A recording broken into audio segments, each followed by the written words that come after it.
মই এজন ৬০ বছৰীয়া পুৰুষৰ সৈতে বিবাহপাশত আবদ্ধ হৈছিলোঁ। যদিও তেওঁৰ ওচৰত যথেষ্ট ধন আছিল, কিন্তু এগৰাকী মহিলাৰ বাবে টকা পইচাৰ বাহিৰেও তাইৰ স্বামীৰ পৰা আৰু আন কিছুমান প্ৰত্যাশাও থাকে। মোৰ স্বামীৰ ওচৰত মোক সেইবোৰ সুখ দিবলৈ তেওঁৰ শক্তিয়েই নাছিল। সেয়েহে মই ঘৰৰ কাম কৰা ল'ৰাজনৰ ওপৰতেই দৃষ্টি দিবলৈ বাধ্য হৈছিলোঁ। কাম কৰা ল'ৰাজন দেখিবলৈ বহুত ধুনীয়া আছিল আৰু এজন যুৱক আছিল, সেয়েহে মই তাৰ কাষলৈ গৈছিলোঁ। এদিন যেতিয়া সি তাৰ কোঠাত শুই আছিল, তেতিয়া মই তাৰ কাষতে গৈ বহিলোগৈ। মই লাহে লাহে মোৰ হাতখন তাৰ তেতিয়া সিও নিজকে নিয়ন্ত্ৰণ কৰিব নোৱাৰিলে আৰু গোটেই ৰাতিটো মোৰ লগত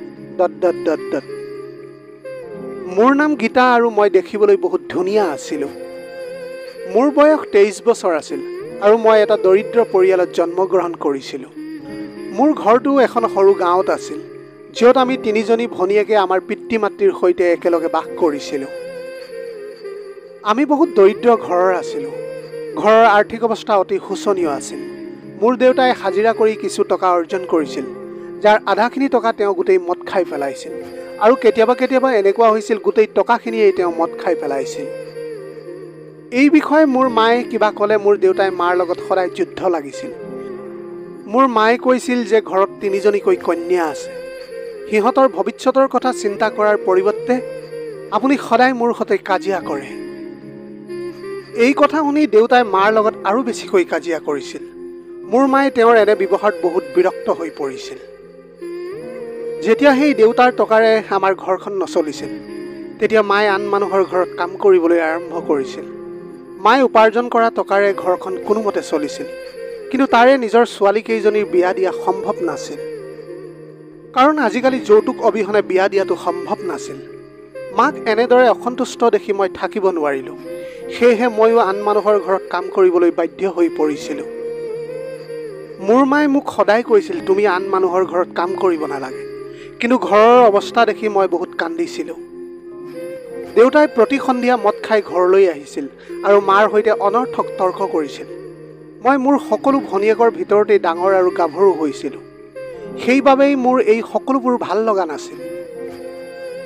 মই যিখন ঘৰত কাম কৰিবলৈ গৈছিলোঁ, তাৰ মালিকেও মোৰ ওপৰত বেয়া দৃষ্টিৰে চাইছিল, কাৰণ যদিও মই দুখীয়া আছিলোঁ, কিন্তু দেখিবলৈ মই বহুত সুন্দৰ আছিলোঁ। ডাঙৰ ডাঙৰ মানুহে সদায় দুখীয়া মানুহৰ সন্মান তেওঁলোকৰ ভৰিৰ তলতে ৰাখে। তেওঁলোকে এইটো কেতিয়াও ভাবি নাচায় যে আমি দুখীয়া মানুহবোৰে কেনেকুৱা অভাৱৰ বাবে কাম কৰোঁ। তেওঁলোকেতো কেৱল নিজৰ মনোবাঞ্ছা পূৰণ কৰিবলৈ চেক বিচাৰি থাকে। মোৰ মালিকেও তেনেকুৱাই আছিল। তেওঁৰ চকুতো সদায় এটা দানৱৰ দৰে মনোভাৱ আছিল, যিটো কথা মই ভালদৰে বুজি পাইছিলোঁ, কিন্তু বাধ্যবাধকতা আৰু ঘৰৰ অৱস্থাৰ বাবে তাত মই কাম কৰিবলগীয়া হৈছিল। লগতে এইবোৰ প্ৰতিজন ধনী মানুহৰ স্বভাৱ। মই যিকোনো ঘৰত কাম কৰিবলৈ যাওঁ, তাতেই এনে সমস্যাৰ সন্মুখীন হ'বই লাগিব। যি কি নহওক, সময় এনেধৰণেই পাৰ হৈ যাবলৈ ধৰিলে। তেনেতে এদিন আমাৰ ঘৰলৈ দেউতাক লগ কৰিবলৈ এজন ধনী মানুহ আহিলে। তেওঁ দেখাত প্ৰায় 60 বছৰ নিচিনা লাগিছিল। তেওঁ মোৰ দেউতাক ক'লে যে মই তোমাৰ ছোৱালীক বিয়া কৰাব বিচাৰোঁ। এই কথা মোৰ মায়ে শুনিছিল আৰু কৈছিল, আপুনি কি কথা কৈছে? আপুনি নিজৰ বয়স এবাৰ চাইছেনে বাৰু? আপুনি এজন বৃদ্ধ বয়সৰ মানুহ আৰু মোৰ ছোৱালী এতিয়া ফুল কোমলীয়া ছোৱালী। তেনেস্থলত মোৰ ছোৱালীক মই আপোনালৈ কেনেকৈ বিয়া দিব পাৰোঁ? তেতিয়া মানুহজনে লগে লগে ক'লে, চাওক, মই আপোনাক ইয়াৰ বিনিময়ত বহুত টকা দিম, যাতে আপুনি আপোনাৰ বাকী ছোৱালীবোৰক কোনো অসুবিধা নোহোৱাকৈ বিয়া দিব পাৰে। এইটো কথা শুনাৰ লগে লগে মোৰ দেউতাই তেওঁৰ প্ৰতি সন্মতি প্ৰদান কৰিছিল, যিহেতু তেওঁৰ বাবে সুৰাপান কৰাটো বহুত দৰকাৰী আছিল আৰু মানুহজনে তেওঁক অধিক টকা দি আছিল। এতিয়া মোৰ বিবাহ 60 বছৰীয়া এজন পুৰুষৰ সৈতে ঠিক হৈছিল। মই সকলোবোৰ দেখি মই কান্দিবলৈ আৰম্ভ কৰিলোঁ। মই গম পাইছিলোঁ যে মোৰ জীৱন ধ্বংস হ'বলৈ গৈ আছিল। মোৰ মায়েও এই বিবাহত সুখী নাছিল, কিন্তু সেই মানুহজনে দিয়া ধনেৰে মোৰ বাকী 2গৰাকী ভনীৰো বিয়া হ'ব। সেয়েহে মোৰ মায়েও এই সম্পৰ্কত সন্মতি হৈছিল। মোৰ মায়ে গম পাইছিল যে তেওঁ কেতিয়াও আমাৰ বিয়া ভাল ঘৰলৈ দিব নোৱাৰিব, আৰু ইমান ধনী ঘৰৰ সম্পৰ্ক আহিছিল, তেওঁ মানা কৰিব পৰা নাছিল। যেতিয়া মই মোৰ ভনীহঁতৰ ফালে চকু ফুৰালোঁ আৰু মই অনুভৱ কৰিলোঁ যে যদি মই মোৰ জীৱন নষ্ট কৰি মোৰ ভনীসকলৰ জীৱন ৰক্ষা কৰিব পাৰোঁ, তেন্তে মই মোৰ জীৱন নষ্ট কৰিবলৈ সাজু। তেতিয়া মই এই বিয়াৰ বাবে অনুমোদন জনাইছিলোঁ। তাৰ দুদিনৰ পিছত মই এজন 60 বছৰীয়া বৃদ্ধৰ সৈতে বিয়া কৰালোঁ আৰু মই মোৰ শহুৰ ঘৰলৈ আহিছিলোঁ। মোৰ স্বামীৰ নাম আছিল অশোক। তেওঁ বহুত ধনী আছিল আৰু এতিয়া মোৰ বাহিৰে তেওঁৰ আৰু কোনোৱেই নাই। মই মোৰ স্বামীক ক'লোঁ, আপুনি মোক ইমান বয়সত কিয় বিয়া কৰাইছে? তেতিয়া মোৰ স্বামীয়ে মোক কৈছিল যে তেওঁ দুবাৰ বিয়া কৰাইছিল। যাৰ সৈতে তেওঁ প্ৰথমবাৰৰ বাবে বিবাহপাশত আবদ্ধ হৈছিল, তাই 3 বছৰৰ পিছত দুৰ্ঘটনাত মৃত্যুবৰণ কৰিছিল। তেওঁৰ প্ৰথম পত্নীৰ মৃত্যুৰ 3 বছৰ পিছত তেওঁ পুনৰ বিবাহ কৰিছিল, কিন্তু তেওঁৰ কোনো সন্তান জন্ম হোৱা নাছিল। তাৰ পিছত দুয়োজনৰ মাজত বিবাদ আৰম্ভ হৈছিল আৰু এদিন তাইৰ এজন প্ৰেমিকৰ সৈতে পলাই গৈছিল। তাৰ পিছত তেওঁ বিয়া নকৰাৰ সিদ্ধান্ত লৈছিল। কিন্তু যেতিয়া তেওঁ বয়সৰ এই পৰ্যায়ত উপনীত হৈছেহি, য'ত তেওঁক কাৰোবাৰ সহায়ৰ প্ৰয়োজন হৈছিল, তেতিয়া পুনৰ তেওঁ তাইক বিয়া পাতিছিল। মোৰ স্বামীয়ে কৈছিল, মোৰ ধনৰ কোনো অভাৱ নাই, কিন্তু মোক এজন উত্তৰাধিকাৰীৰ প্ৰয়োজন, যি মোৰ এই সম্পত্তিৰ চোৱা চিতা কৰিব পাৰে। এদিন মই তোমাৰ দেউতাৰ মুখৰ পৰা শুনিলোঁ যে তেওঁৰ 3জনী কন্যা আছে, কিন্তু তেওঁৰ অৱস্থা ইমান বেয়া যে তেওঁ নিজৰ কন্যা বিয়া দিব নোৱাৰে। তেতিয়া মোৰ মনত পৰিল যে মই শেষবাৰৰ বাবে এবাৰ চেষ্টা কৰিম। হয়তো মই মোৰ সন্তানৰ সুখ পাম। আৰু তুমি মোৰ পত্নী হিচাপে মোৰ ঘৰলৈ আহিলা। মোৰ স্বামীৰ ঘৰটো বহুত ডাঙৰ আছিল। মোৰ শহুৰৰ ঘৰত কাম কৰা এজন চাকৰ আছিল, যাৰ নাম আছিল ৰামু। তাৰ বয়স মাত্ৰ 25 বছৰ আছিল। সি এজন সুস্থ সবল যুৱক আছিল, য'ত সি ৰাতি শুইছিল আৰু দিনত ঘৰৰ সকলো কাম কৰিছিল। মোৰ স্বামীয়ে মোক কৈছিল, মই তোমাক গোটেই ঘৰটো দেখুৱাম। এতিয়া যিহেতু তুমি এই ঘৰৰ গৰাকী। মোৰ স্বামীয়ে মোক গোটেই ঘৰটো দেখুৱাইছিল। তেওঁ মোক তেওঁৰ কোঠালৈ লৈ গ'ল। কোঠাটো অতি সুন্দৰকৈ সজোৱা হৈছিল। সময় তেনেকৈ লাহে লাহে পাৰ হৈ গ'ল আৰু ৰাতিটোও শেষ হ'ল। মোৰ স্বামীয়ে মোক তেওঁৰ সৈতে ৰাতি আহাৰ খুৱাইছিল, কাৰণ ঘৰত আমাৰ 3জনৰ বাহিৰে আন কোনোৱেই নাছিল। কিন্তু মোৰ স্বামী ইমান বৃদ্ধ আছিল যে মই তেওঁৰ সন্মুখত বহুত লাজ অনুভৱ কৰিছিলোঁ। ৰাতিৰ আহাৰ খোৱাৰ পিছত মই মোৰ কোঠালৈ আহিলোঁ। মই বহুত অদ্ভুত অনুভৱ কৰিলোঁ। কিন্তু এতিয়া মই কি কৰিব পাৰোঁ? অলপ সময়ৰ পিছতে মোৰ স্বামীও ৰুমলৈ আহিল। তেওঁ মোক ক'লে, চোৱা, চিন্তা নকৰিবা। এতিয়া তুমি মোৰ পত্নী, যদিও তুমি বয়সত বহুত সৰু। কিন্তু এতিয়াৰ পৰা মোৰ দৰে এই ঘৰটোৰ ওপৰত তোমাৰো অধিকাৰ আছে। আজি আমাৰ বিয়াৰ প্ৰথম ৰাতি আছিল। মই বিচনাত বহি আছিলোঁ আৰু মোৰ স্বামীও মোৰ কাষতে বহি আছিল। কিছু সময়ৰ পিছত তেওঁ মোক মৰম কৰিবলৈ আৰম্ভ কৰিছিল। কিন্তু মই দেখিছিলোঁ যে তেওঁ এই অৱস্থাত নাছিল, কাৰণ তেওঁৰ উশাহ ফুলি আছিল আৰু তেওঁৰ শক্তিও প্ৰায় আধা আছিল। মোৰ স্বামীয়ে সন্তান জন্ম দিবলৈ তেওঁৰ সকলো শক্তি ব্যৱহাৰ কৰিছিল, কিন্তু এতিয়া তেওঁৰ সন্তান জন্ম দিবলৈ পৰ্যাপ্ত শক্তি নাছিল। বহুবাৰ চেষ্টাৰ পিছতো তেওঁ একো কৰিব নোৱাৰিলে। অৱশেষত ভাগৰুৱা হৈ তেওঁ শুই পৰিল। মোৰ স্বামীৰ এই অৱস্থা দেখি মই অতি আচৰিত হৈছিলোঁ। মই ভাবিছিলোঁ যে যদি তেওঁৰ অৱস্থা এনেদৰেই থাকে, তেন্তে তেওঁ কেতিয়াও পিতৃ হ'ব নোৱাৰিব আৰু মই কেতিয়াও মাতৃৰ সোৱাদ নাপাম।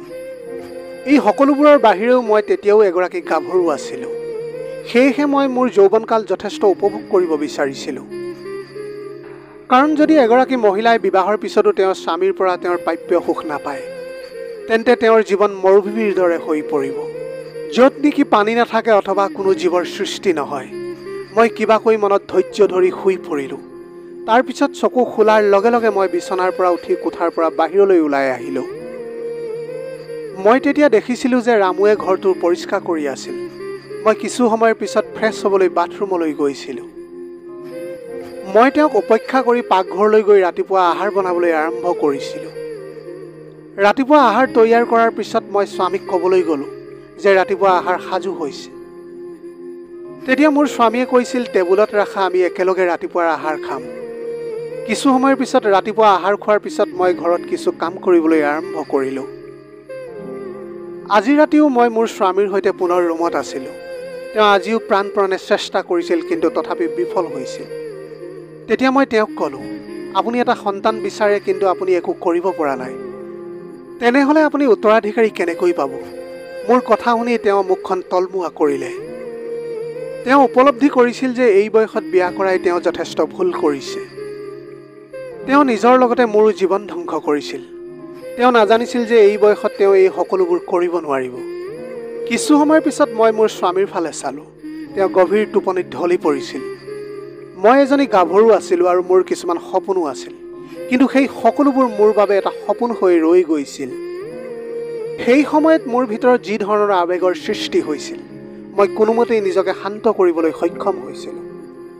মই মোৰ ভাগ্যক লৈ কান্দিছিলোঁ। তাৰপিছত মোৰ মন বিষণ্ণ হৈ পৰিছিল আৰু শান্তভাৱে মই শুই পৰিছিলোঁ।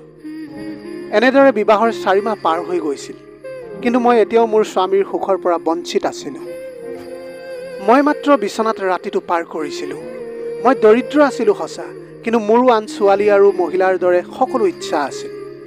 এদিন মই মোৰ স্বামীক কোঠাত কান্দি থকা দেখিছিলোঁ। তেতিয়া মই তেওঁক সুধিলোঁ যে আপুনি কিয় কান্দি আছে? তেতিয়া তেওঁ ক'লে যে মোৰ পুত্ৰৰ সুখ মোৰ ভাগ্যত লিখা নাই। যেতিয়া মোৰ প্ৰথম পত্নী আছিল তেতিয়া মই পিতৃ হ'ব নোৱাৰিলোঁ, কিন্তু দ্বিতীয়বাৰো বিয়া কৰাইছিলোঁ, কিন্তু তাইও মোক সন্তানৰ সুখ দিব নোৱাৰিলে। আৰু যেতিয়া তুমি মোক সন্তানৰ সুখ দিব পাৰা, কিন্তু মোৰ তোমাৰ সৈতে সপোন পূৰণ কৰাৰ শক্তি এতিয়া নাই। মই তেওঁক ক'লোঁ আপুনি চিন্তা নকৰিব, সকলো ঠিক হৈ যাব। এই বুলি কৈ মই তেওঁক সান্তনা দিবলৈ যত্ন কৰিছিলোঁ। মই এতিয়া আৰু নিৰাশ হৈ পৰিছিলোঁ। তেতিয়া ৰামুৰ কথা মোৰ মনলৈ আহিছিল। মই ভাবিছিলোঁ যিহেতু সি আমাৰ ঘৰতে কাম কৰা ল'ৰা, যদি মই তাৰ দ্বাৰা এটি সন্তান পাবলৈ সক্ষম হওঁ, তেন্তে মোৰ স্বামীৰ আশা পূৰণ হ'ব আৰু কোনেও গম নাপাব। এই বুলি ভাবি মই তাৰ কোঠালৈ বুলি খোজ ল'লোঁ। মোক দেখি ৰামুৱে ক'লে, বাইদেউ আপুনি এই ৰাতি ইয়াত? কি হ'ল, কিবা কাম আছিল নেকি? একো কাম নাই, কিন্তু মই তোমাৰ পৰা কিবা এটা বিচাৰোঁ। যদি তুমি প্ৰতিশ্ৰুতি দিয়া তেন্তে মই ক'ম। ৰামুৱে ক'লে, বাইদেউ কওক কি হ'ল? যদি এইটো মোৰ বাবে সাধ্য হয়, মই অৱশ্যে আপোনাক সহায় কৰিবলৈ চেষ্টা কৰিম। তাৰপিছত মই ৰামুক মোৰ সকলো দুখৰ কথা কৈছিলোঁ। মই ৰামুক ক'লোঁ, মই 8 মাহ ধৰি বিবাহিত, কিন্তু মই এতিয়াও মোৰ স্বামীৰ প্ৰেমৰ পৰা বঞ্চিত। তথাপিও তোমাক দেখাৰ পিছৰে পৰা মই তোমাক ভাল পাইছিলোঁ। মই ক'লোঁ যে ৰামু, অনুগ্ৰহ কৰি মোৰ ইচ্ছা পূৰণ কৰা, যিটো মোৰ স্বামীয়ে কৰিব পৰা নাই, কাৰণ মই সন্তান জন্ম দিবলৈ মোৰ স্বামীৰ আশা ত্যাগ কৰিছোঁ। এতিয়া কেৱল তোমাৰ ওপৰতেই মোৰ আশা ভৰসা সকলো। ৰামুৱে কৈছিল, যদি মালিকে এই বিষয়ে গম পায় তেন্তে তেওঁ মোক চাকৰিৰ পৰা বৰ্খাস্ত কৰি দিব। আৰু ইফালে মই ইমান পঢ়া লিখাও নহয় যে মই অন্য এটা কাম যোগাৰ কৰি ল'ব পাৰিম। মই ৰামুক ক'লোঁ, তুমি চিন্তা নকৰিবা, মই সকলোবোৰ চম্ভালি ল'ম। কাৰণ এই সময়ত মোৰ বাবে মোৰ ভিতৰৰ দুখৰ বাহিৰে আন একোৱেই নাছিল। তুমি এজনী তিৰোতাৰ মনৰ ভাৱনাক বুজিবলৈ যত্ন কৰা আৰু মোক সেই সুখ দিয়া, নহ'লে মোৰ জীৱন ধ্বংস হ'ব। ৰামুৱে ক'লে, বাইদেউ সঁচা ক'বলৈ গ'লে আপোনাক প্ৰথমবাৰৰ বাবে দেখাৰ পৰাই মই আপোনাক ভাল পাবলৈ আৰম্ভ কৰিছিলোঁ, কিন্তু মোৰ আপোনাক ক'বলৈ কেতিয়াও সাহস হোৱা নাছিল। ৰামুৱে মোৰ অনুভৱ বুজি পাইছিল আৰু লগে লগে সি মোৰ তাৰ বাহুত ভৰাই ল'লে আৰু ময়ো তাৰ প্ৰেমৰ সাগৰত ডুব গৈছিলোঁ। বিয়াৰ ইমান দিনৰ পিছত মই এনেকুৱা সুখ বিচাৰি পাইছিলোঁ, সেয়েহে মই ইমান সোনকালে এৰি যাবলৈ বিচৰা নাছিলোঁ। তাৰপিছত বহু সময়ৰ বাবে মই একেটা সাগৰত ডুব গৈ থাকিলোঁ। যেতিয়া আমি দুয়ো ভাগৰি পৰিলোঁ, তেতিয়া মই সেই সাগৰৰ পৰা ওলাই আহিলোঁ। মই ৰামুৰ পৰা সেই সুখ পাইছিলোঁ, যিটো মই মোৰ স্বামীৰ পৰা আশা কৰি আছিলোঁ। সেই সময়ত মই জীৱনৰ প্ৰকৃত সুখ অনুভৱ কৰি আছিলোঁ। মই আহি দেখিছিলোঁ যে মোৰ স্বামী এতিয়াও গভীৰ টোপনিত আছিল। ময়ো বিচনাত বাগৰি পৰিলোঁ আৰু সেই বিষয়ে চিন্তা কৰিবলৈ আৰম্ভ কৰিলোঁ। কিন্তু মোৰ শৰীৰটো ভাগৰুৱা হোৱাৰ বাবে মই কেতিয়া শুই পৰিলোঁ নিজেই গমকেই নাপালোঁ। সেই দিনটোৰ পৰা মোৰ আৰু ৰামৰ মাজত একেই ধৰণে প্ৰেম চলি থাকিল। ময়ো বহুত সুখী হ'বলৈ আৰম্ভ কৰিছিলোঁ, কাৰণ এতিয়া মই মোৰ সকলো ইচ্ছা পূৰণ কৰিব পাৰিছিলোঁ। এনেদৰে 3 মাহ পাৰ হৈ গ'ল। তাৰপিছত এদিন হঠাতে মোৰ স্বাস্থ্যৰ অৱনতি ঘটিছিল। তেতিয়া মোৰ স্বামীয়ে ডাক্তৰক ঘৰলৈ মাতি পঠিয়াইছিল। মোক দেখাৰ পিছত ডাক্তৰে ক'লে যে মই মাতৃ হ'বলৈ গৈ আছোঁ, আৰু তাৰপিছত তেওঁ মোক কিছু ভিটামিনৰ ঔষধ দিলে। ডক্তৰজন যোৱাৰ পিছত মোৰ স্বামীয়ে মোক ক'লে, তুমি মাতৃ হ'বলৈ গৈছা, কিন্তু মই এতিয়াও বিশ্বাস কৰিব নোৱাৰোঁ। তেতিয়া মই মোৰ স্বামীক বিশ্বাস কৰাইছিলোঁ যে এইটো আপোনাৰে সন্তান। এই সকলোবোৰ শুনি তেওঁ বহুত সুখী হৈ পৰিছিল, আৰু সেই দিনটোৰ পিছত তেওঁ মোৰ প্ৰতি অধিক মনোযোগ দিবলৈ আৰম্ভ কৰিছিল। একেদৰে দিনবোৰ পাৰ হৈ গ'ল, আৰু এতিয়া মোৰ ডেলিভাৰীৰ সময় আহি গ'ল। এদিন মই পাকঘৰত চাহ বনাই আছিলোঁ। হঠাতে মোৰ পেটত বিষ অনুভৱ হ'ল। সেই সময়ত মোৰ স্বামী মোৰ ঘৰত নাছিল। তেতিয়া ৰামুৱে মোক লগে লগে চিকিৎসালয়লৈ লৈ গ'ল। সি লগে লগে মোৰ স্বামীকো চিকিৎসালয়লৈ মাতি পঠিয়াইছিল। 2 ঘণ্টাৰ অপেক্ষা কৰাৰ পিছত মই এটা সুন্দৰ সন্তান জন্ম দিছিলোঁ, যিটো দেখি মোৰ স্বামী অতি আৱেগিক হৈ পৰিছিল। তথাপিও তেওঁ নাজানিছিল যে এই শিশুটোই তেওঁৰ নহয়, ৰামুৰহে। মোৰ স্বামীয়ে তেওঁৰ উত্তৰাধিকাৰীক বিচাৰি পাইছে, সেইবাবে এতিয়া সেই শিশুটি কোন হয় তেওঁ তাক জনাৰ প্ৰয়োজন নাছিল। এই বয়সত তেওঁ এটা সন্তানৰ সুখ পাইছিল, এয়াই তেওঁৰ বাবে যথেষ্ট আছিল, আৰু এতিয়া তেওঁ ইয়াক পাই বহুত সুখী হৈছিল। কেইঘণ্টামানৰ পিছত আমি চিকিৎসালয়ৰ পৰা ঘৰলৈ আহিলোঁ। পিতৃ হোৱাৰ বাবে ৰামুৰ মুখত এক বেলেগ সুখ আছিল। পিছদিনা ৰাতিপুৱা যেতিয়া মই জাগি উঠিলোঁ, মই দেখিছিলোঁ যে মোৰ স্বামী এতিয়াও শুই আছিল। প্ৰতিদিনে তেওঁ সোনকালে উঠি বাহিৰলৈ ওলাই গৈছিল। যেতিয়া তেওঁক মই জগাবলৈ আৰম্ভ কৰিলোঁ, তেওঁৰ মূৰটো এফালে ঘূৰি আছিল। এইটো দেখি মই জোৰেৰে কান্দিবলৈ আৰম্ভ কৰিলোঁ, আৰু তাৰ পিছত ওচৰত ৰখা এখন পত্ৰ মোৰ চকুত পৰিল। তাতে লিখা আছিল, গীতা, মই জানো যে এই শিশুটোই মোৰ নহয়, কিয়নো সেই নিশা যেতিয়া তুমি ৰামুৰ কোঠালৈ গৈছিলা, মই বুজি পাইছিলোঁ যে তুমি ৰামুৰ সৈতে তোমাৰ মনৰ ইচ্ছা পূৰণ কৰিবলৈ গৈছিলা। মই এটা সন্তান বিচাৰিছিলোঁ, সেয়েহে মই বিবাহপাশত আবদ্ধ হৈছিলোঁ। মই তোমাক সেই সুখ দিবলৈ যোগ্য নহয় গীতা। মই মোৰ সকলো সম্পত্তি তোমাৰ নামত কৰি দিছোঁ, যাতে তুমি তোমাৰ সন্তানৰ সৈতে ভালদৰে জীৱন কটাব পাৰা, আৰু যদি সম্ভৱ হয় ৰামুৰ সৈতে তোমাৰ সংসাৰ আৰম্ভ কৰা। এই সকলোবোৰ পঢ়ি মই কান্দিবলৈ আৰম্ভ কৰিলোঁ, আৰু কি কৰিব লাগে বুজি পোৱা নাছিলোঁ মই। তাৰ পিছত মই ৰামুক ফোন কৰিলোঁ, আৰু সি লগে লগে চিকিৎসকলৈ ফোন কৰিলে। ডাক্তৰে মোৰ স্বামীক পৰীক্ষা কৰি ক'লে যে তেওঁ এই পৃথিৱীত আৰু নাই। তেতিয়া ডাক্তৰে ক'লে যে তেওঁ এজন হৃদযন্ত্ৰৰ ৰোগী, আৰু এই ৰোগ তেওঁৰ লগত দীৰ্ঘদিন ধৰি আছিল। চিকিৎসকৰ মুখৰ পৰা এই কথা শুনি মই জোৰেৰে কান্দিবলৈ আৰম্ভ কৰিলোঁ। মই নাজানো যে আজি মোৰ বাবে তেওঁৰ এনে অৱস্থা হ'ল। এই ঘটনাৰ 1 মাহ পিছত মই ৰামুক বিয়া কৰাইছিলোঁ। তেওঁ এজন ভাল মানুহ আছিল, আৰু যিয়ে সকলোৰে ভাৱনাক সন্মান কৰিছিল।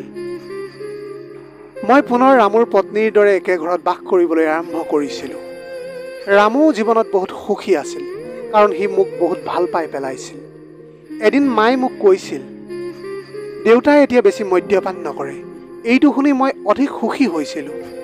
আমি আমাৰ সমগ্ৰ পৰিয়ালৰ সৈতে এক নতুন জীৱন আৰম্ভ কৰিছিলোঁ। মোৰ কোনো বিকল্প নাছিল যে কেতিয়ালৈকে মই মোৰ এজন বৃদ্ধ স্বামীৰ সৈতে জীয়াই থাকিব পাৰিম। মোৰো নিজৰ কিছুমান ইচ্ছা আৰু প্ৰয়োজনীয়তা আছিল, যিবোৰ মোৰ স্বামীয়ে কেতিয়াও পূৰণ কৰিব নোৱাৰিছিল। যদিও তেওঁৰ সৈতে যি হৈছিল মই কেতিয়াও পাহৰিব নোৱাৰোঁ। কেতিয়াবা আমাৰ জীৱনে এজন ব্যক্তিক এনে এটা পৰ্যায়লৈ লৈ আহে, য'ত এটা সিদ্ধান্ত লোৱাটো কঠিন হৈ পৰে। কেতিয়াবা পৰিয়ালৰ বাবে, কেতিয়াবা আমাৰ ইচ্ছাৰ বাবে আমি সেই পথৰ মাজেৰে যাব লগা হয়, যাৰ মাজেৰে আমি কেতিয়াও যোৱাৰ কথা ভাবিবই নোৱাৰোঁ। আজিৰ ভিডিঅ'টি কেনেকুৱা লাগিলে জনাব। যদি ভাল লাগিল তেনেহ'লে লগৰ বন্ধু বান্ধৱীসকলৰ মাজত শ্বেয়াৰ কৰিবলৈ নাপাহৰিব। আপোনালোকৰ গোটেই জীৱনটো হাঁহিৰে উপচি পৰক। পাৰিলে দুখীয়াজনক অলপ সহায় কৰিবলৈ চেষ্টা কৰিব। আপোনালোকৰ অকণমান সঁহাৰিয়ে যদি কোনোবা এজন দুখীয়াৰ জীৱনটো সলনি কৰিব পাৰে, তাতকৈ পুণ্যৰ কাম আৰু এই পৃথিৱীত একোৱেই হ'ব নোৱাৰে। Have a nice day.